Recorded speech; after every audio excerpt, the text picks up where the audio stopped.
Hi folks, I'm sure you're about done with this module. One more to go after this one.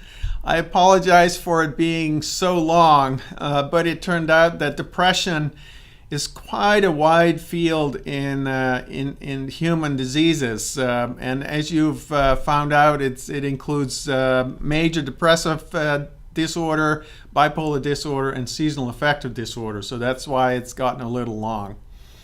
But in any case, I hope that you appreciate the importance of genetic factors in determining whether someone will develop one of these three disorders. But it's certainly not a given.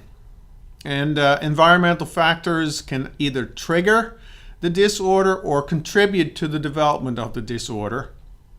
And you know, just to be clear, that all these three disorders are polygenic trait, meaning that they are, their susceptibility is determined by many different genes, and each of these genes has probably very small effects on the overall expression of the susceptibility to develop bipolar disorder or seasonal affective disorder or major depressive disorder.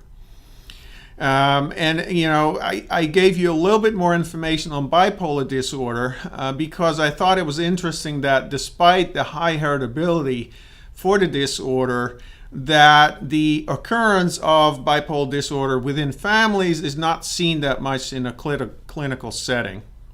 And that's probably due to the fact that the genes that contribute susceptibility, it's a set of genes, a combination of different types or alleles of particular genes. And to have those transferred from parents to offspring in that particular combination would actually be quite rare because you only get 50% of your genes from your father and 50% from your mother. So if one of them has bipolar disorder, the chance that you might get it is probably a little higher, but the fact that you would get that particular combination that makes your parent having bipolar disorder is actually relatively small. And this brings home, I think, the fact that if there's many genes involved, you may have a high heritability, but you may not necessarily have a great risk of getting it if one of your first-degree family members has it. On the other hand, in some other disorders like Huntington's disease, which is a completely different disorder, but it's a neurological disorder that leads to death, and it's a dominant trait, meaning there's one gene, and this is the Huntington gene, that is faulty, and as a result, the people develop Huntington's disease and they die from it.